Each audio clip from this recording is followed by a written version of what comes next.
अस्सलाम वालेकुम क्लास। आज हमने चैप्टर नंबर 2 स्टार्ट करना है जो कि इंट्रोडक्शन है सी प्लस प्लस का।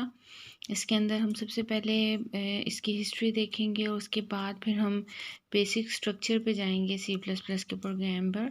और हम फिर बाद में ये देखेंगे कि टर्बो सी प्लस प्लस को हमने कैसे इसमें प्रोग्राम को क्रिएट करना है, किस तरह डीबग करना है, और ये सारी चीज़ें जो इसकी बेसिक्स हैं वो हम इसके अंदर देखेंगे। अच्छा, इसमें हम सबसे पहले इसकी हिस्ट्री देख लेते हैं कि कैसे सी प्लस प्लस जो है वो बनी। Many new programming languages appear during the 1960s। जो न्यू प्रोग्रामिंग लैंग्वेज थी वो 1960s में अपीयर होना शुरू हुई, यानी बनना शुरू हुई। The computers at that time were still in early stage of development. और उस वक़्त कंप्यूटर्स जो थे वो अपनी अर्ली एज ऑफ डेवलपमेंट में थे। एक लैंग्वेज थी अल्गोल 60, वो डेवलप हुई फोर्ट्रॉन की जगह। और फिर द लैंग्वेज CPL, जिसे हम कंबाइंड प्रोग्रामिंग लैंग्वेज कहते हैं, वो डेवलप हुई 1963 में। और it was very difficult to learn, जो कि बहुत मुश्किल थी लर्न करना। मार्टिन रिचर्ड ने डेवलप की BCPL, जिसे हम कहते हैं बेसिक कंबाइंड प्रोग्रामिंग लैंग्वेज। और वो 1967 में मार्टिन रिचर्ड ने इसको बनाया। और ये CPL से, जो कि मुश्किल थी, उससे जो थी ये थोड़ी सिंपल थी। फिर उसके बाद 1970 में केंथ थॉमसन ने बी लैंग्वेज बनाई थी, जो कि सी लैंग्वेज जो है वो बी लैंग्वेज में से निकली हुई लैंग्वेज है। पहले बी लैंग्वेज बनी थी 1970 में। उसके बाद बी लैंग्वेज से चीज़ों को यूज़ करते हुए, उसकी टेक्निक्स को यूज़ करते हुए सी लैंग्वेज बनी थी। तो B language provided the basis for the development of C. इसने बी लैंग्वेज ने सी की डेवलपमेंट में बेसिस फ्राहम की। C language was originally designed to write the system programs under Unix operating system. Actually जो सी लैंग्वेज बनाई गई थी वो यूनिक्स ऑपरेटिंग सिस्टम के सिस्टम प्रोग्राम्स को बनाने के लिए इस्तेमाल की गई थी। अब सिस्टम प्रोग्राम्स कौन से प्रोग्राम्स होते हैं? जो कि कंप्यूटर के हार्डवेयर को कंट्रोल करने वाले प्रोग्राम्स होते हैं।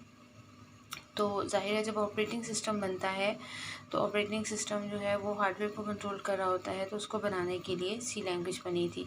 लेकिन चूंकि सी लैंग्वेज बहुत पावरफुल लैंग्वेज थी और बहुत फ्लेक्सिबल लैंग्वेज थी, तो फिर इसकी वजह से इसकी जो है इसका यूज़ जो है इंडस्ट्री में बहुत ज़्यादा मुख्तलिफ़ तरह के प्रोग्राम्स बनाने के लिए इस्तेमाल होने लग गया।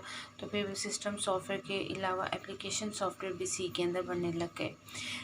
जो अर्लीस्ट वर्जन था C++ का, उसको KNR-C कहा जाता था, जो कि अमेरिकन नेशनल स्टैंडर्ड इंस्टीट्यूट ने डेवलप किया इसका स्टैंडर्ड वर्जन सी लैंग्वेज का, जिसको ANSI C कहते हैं। फिर जो न्यू वर्जन था उसने बहुत सारे फीचर्स ज़्यादा उसमें ऐड हो गए थे, जो कि पहले अवेलेबल नहीं थे ओल्डर वर्जन्स में। अच्छा, उसके बाद हुआ ये कि स्ट्राउस्ट्रप ने, जो कि बेल लैब्स का था, उसने C++ की डेवलपमेंट को स्टार्ट किया 1980s में। और इसकी जो कमर्शियल रिलीज़ हुई C++ की वो अक्टूबर 1985 में हुई। इसका जो ओरिजिनल इसका जो नाम था वो C विद क्लासेस पहले इसका नाम था। लेकिन फिर जब इसका एक इम्प्रूव वर्जन C का, ये ज़ाहिर है एक इम्प्रूव वर्जन था C लैंग्वेज का, तो बाद में इसका नाम फिर C++ हो गया। C++ हमें अलाउ करती है यूज़ ऑफ प्रोग्रामिंग टेक्निक्स, जो कि ऑब्जेक्ट ओरिएंटेड प्रोग्रामिंग की होती हैं। और ये टेक्निक्स मैंने आपको पहले भी पिछले चैप्टर में बताई भी हैं। C++ को रिफाइंड हुई, यानी इसके अंदर और चीज़ें बनी भी और कुछ निकली भी, जैसे 1980s में। और ये एक बहुत ही यूनिक लैंग्वेज बन गई। It was very much compatible with the code of C and provided the most important characteristics of C. तो ANSI committee began to develop a specific standard of C++ from 1990s, and in mid 1998 ANSI and ISO, International Standard Organization, उसने किया, specific standard बनाया, और फिर mid में 1998 के NC और ISO C++ language standard were approved, और फिर the standard is use in most of the compilers use today, and C++ become very popular programming language to develop various types of applications. अब हम देख लेते हैं कि what are the features of C++। कुछ important features में सबसे पहली चीज़ है that this is a convenient language. C++ is very convenient language. It provides many facilities in easier way that are difficult to use in low level language. So the programmers now can write complex programs more easily as compared to low level languages. तो ये हमारे लिए बहुत आसान language है, बहुत सारी facilities हमें प्रोवाइड करती है, जो कि अगर आप लो लेवल लैंग्वेज में कोई प्रोग्राम्स बनाने हों तो वो आपके लिए मुश्किल हो जाता है। तो हमारे लिए जो C++ है, चूँकि हाई लेवल लैंग्वेज है, तो ये उसके लिहाज से आसान भी है, और जो मुश्किल प्रोग्राम्स है, जो कि हार्डवेयर को कंट्रोल करने वाले प्रोग्राम्स हैं, वो भी हम इसमें आसानी से बना सकते हैं। अगली चीज़ है कि वेल स्ट्रक्चर्ड लैंग्वेज है। इसका मतलब ये है कि इसका एक वेल डिफाइंड सिंटैक्स है, इसके कुछ रूल्स हैं, और आप उन्हीं को फॉलो करते हुए, उसी स्ट्रक्चर को फॉलो करते हुए आप कोई भी प्रोग्राम बना सकते हैं। तो C++ is a well structured language. Its syntax is very easy to understand. इसका जो सिंटैक्स यानी इसके जो राइटिंग लिखने के जो रूल्स हैं वो बहुत आसान है अंडरस्टैंड करने के लिए। प्रोग्राम्स जो कि हम C++ में लिखते हैं ईजी टू मेनटेन है, और इनको अगर हमने चेंज करना हो तो वो भी हम आसानी से कर सकते हैं। उसके बाद एक और फीचर है केस सेंसिटिविटी का। केस सेंसिटिविटी का मतलब ये है कि ये कैपिटल लेटर्स और स्मॉल लेटर्स के दरमियान में फ़र्क को अंडरस्टैंड कर सकती है। तो C++ is a case sensitive language. It means that it can differentiate upper case and lower case words. So all key words are written in lower case. जो भी हमारी लैंग्वेज के अपने अल्फाज होते हैं वो लोअर केस में लिखे जाते हैं, और ये फीचर मेक करता है easier to maintain the source code, कि हम आसानी से अपना जो प्रोग्राम है वो राइट कर सकते हैं। अगली चीज़ जो कि इसको एक बहुत अच्छी लैंग्वेज बनाती है वो इसकी मशीन इंडिपेंडेंस है। मशीन इंडिपेंडेंस का मतलब ये है कि जो प्रोग्राम जो कि हम राइट करते हैं C++ लैंग्वेज में, वो हम उसको अगर हमने किसी एक मशीन पे C++ का प्रोग्राम बनाया है, तो अब उस मशीन के अलावा भी हम मुख्तलिफ मशीन्स पर हम उस कंप्यूटर के प्रोग्राम को चला सकते हैं। अब जाहिर है कि कंप्यूटर के हार्डवेयर बनाने वाली बहुत सारी हमारे पास कंपनीज़ मौजूद हैं। कोई मोटरोला की है, कोई इंटेल की है। तो अगर मोटरोला में बना हुआ कोई आपने एक प्रोग्राम बना लिया है तो आप उसको इंटेल के प्रोसेसर पर भी चला सकते हैं। So it is not dependent on any machine. जबकि हमें पता था कि जो लो लेवल लैंग्वेजेस होती हैं वो जिस मशीन पर बनाई जाती हैं वो उस पर डिपेंडेंट होती हैं, वो उसी मशीन पर चल सकती हैं। एक लो लेवल लैंग्वेज दूसरे के ऊपर दूसरी की जो एक मशीन पे बनी हुई है वो किसी दूसरी मशीन पर नहीं चल सकती।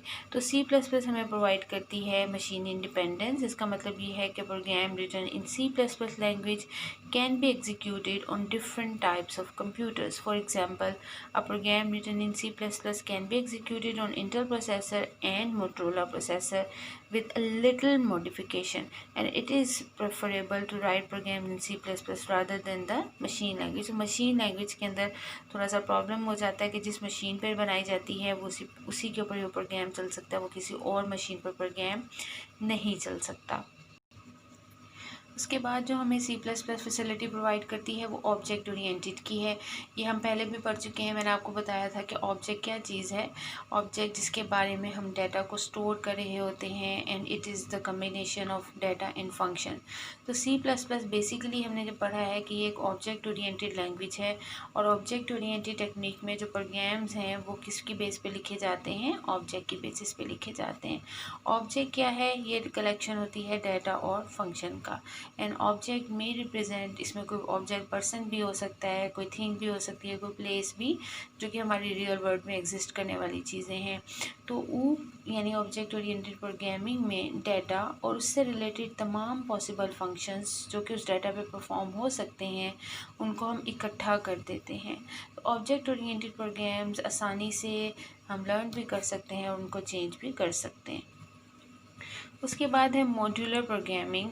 मॉड्यूलर प्रोग्रामिंग पहले भी आपको मैं बता चुकी हूँ, जिसमें मतलब मॉड्यूल्स होते हैं और जब हम उसको बार बार ही यूज़ कर रहे होते हैं तो C++ लैंग्वेज में प्रोवाइड करती है मॉड्यूलर प्रोग्रामिंग को। इसका मतलब ये है कि प्रोग्राम, एक बड़े प्रोग्राम को हम छोटे छोटे डिफरेंट मॉड्यूल्स में डिवाइड कर देते हैं, यानी छोटे छोटे प्रॉब्लम्स में डिवाइड कर देते हैं और उनकी हम अलग से कोडिंग करके रख देते हैं।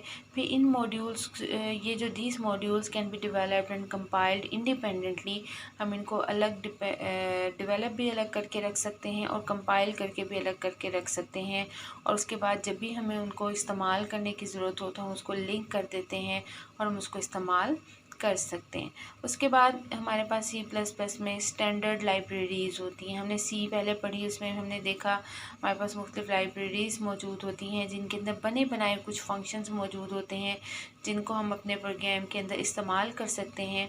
तो इसी तरह से हमारे पास स्टैंडर्ड C++ लाइब्रेरी भी ये सेट ऑफ फंक्शंस होती हैं जिनमें कॉन्स्टेंट भी हो सकते हैं, क्लासेस भी एंड ऑब्जेक्ट्स भी, जो कि टू एक्सटेंड C++ लैंग्वेज, जो कि हम जिसके थ्रू हम C++ ज़ाहिर है कि हमारे पास क्योंकि बहुत सारी इसके अंदर अवेलेबल हैं चीज़ें, हम उनको इस्तेमाल कर सकते हैं। ये प्रोवाइड करती हैं हमें बेसिक फंक्शनैलिटी कि हम इंटरेक्ट कर सकें ऑपरेटिंग सिस्टम के साथ। Without interacting with the operating system you can not run your program. So each computer works with the operating system and each program also works with the operating system. So these libraries can be reused by the programmer for writing programs more easily and quickly. These library files are available in your C++ compiler, and whenever you want to use them, you can link the functions which you want to use in your program, and उसके बाद हम उसको बार बार इस्तेमाल भी कर सकते हैं। उसके बाद अगली चीज़ हमारे पास आ जाती है हार्डवेयर कंट्रोल। अब हार्डवेयर कंट्रोल क्या है कि C++ हमें लैंग्वेज प्रोवाइड करती है कि हम हार्डवेयर को कंट्रोल कर सकें। मैंने पहले भी आपको ये बात बताई थी कि जब हमने इसकी हिस्ट्री पढ़ी थी कि हमने जब C देखी तो हमने कहा था कि C लैंग्वेज क्यों ज़्यादा पॉपुलर हुई थी, क्योंकि ये सिस्टम सॉफ्टवेयर बनाने के लिए इस्तेमाल होती थी। तो C और C++ में थोड़ा सा डिफरेंस है, ये ऑब्जेक्ट ओरिएंटेड आ जाती है और C ऑब्जेक्ट ओरिएंटेड नहीं है, लेकिन बाकी चीज़ें सिमिलर हैं इन दोनों में। तो होता ये है कि ये इतनी हमारे पास छोटी लेकिन इतनी पावरफुल लैंग्वेज है, जो कि हम अगर हमने अपने हार्डवेयर से, कंप्यूटर के हार्डवेयर से कोई काम करवाना होता है, उसके लिए प्रोग्राम्स राइट करने हैं यानी सिस्टम सॉफ्टवेयर बनाने हैं, तो वो भी हम आसानी के साथ C++ में बना सकते हैं। तो programmer can write efficient programs to control hardware components of computer system. Computer का कोई भी हार्डवेयर कंपोनेंट को कंट्रोल करने के लिए हम C++ में आसानी से प्रोग्राम्स बना सकते हैं। उसके बाद है कि इसकी ब्रेविटी है, यानी C++ एक छोटी लैंग्वेज है, इसमें बहुत कम नंबर ऑफ़ कीवर्ड्स होते हैं, प्रोग्रामिंग कंट्रोल्स जो हैं इसके अंदर मौजूद हैं बहुत कम, लेकिन फिर भी एक बहुत पावरफुल लैंग्वेज है कि जिसमें हम मुख्तलिफ़ तरह के प्रोग्राम्स बना सकते हैं, चाहे वो सिस्टम सॉफ्टवेयर्स हों या चाहे वो एप्लीकेशन सॉफ्टवेयर्स हों। तो जो कि C++ में कोड लिखे जाते हैं वो शॉर्ट होते हैं दूसरी प्रोग्रामिंग लैंग्वेजेस की निस्बत। उसके बाद इसकी स्पीड है।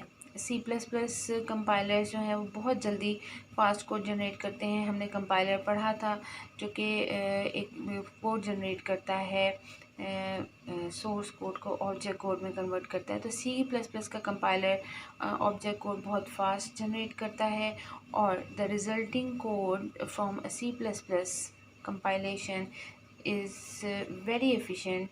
The code execution very efficiently and the program takes less time to execute, और प्रोग्राम को बहुत कम टाइम लगता है एग्जीक्यूट होने में। उसके बाद है कि ये बहुत पॉपुलर लैंग्वेज है, यानी ये बहुत ज़्यादा इस्तेमाल होने वाली लैंग्वेज है, वाइडली यूज प्रोग्रामिंग लैंग्वेजेस है, बहुत सारे टूल्स अवेलेबल हैं C++ प्रोग्रामिंग में, and a broad base of programming contributing to C++ community. उसके बाद है एक और चीज़ जो कि इसकी फ़ीचर है, दैट इज़ C की कंपैटिबिलिटी है। C++ is a backward compatible with C language, यानी हम सी और सी प्लस प्लस का सेम कंपाइलर होता है और ये कंपैटिबल हैं एक दूसरे के साथ।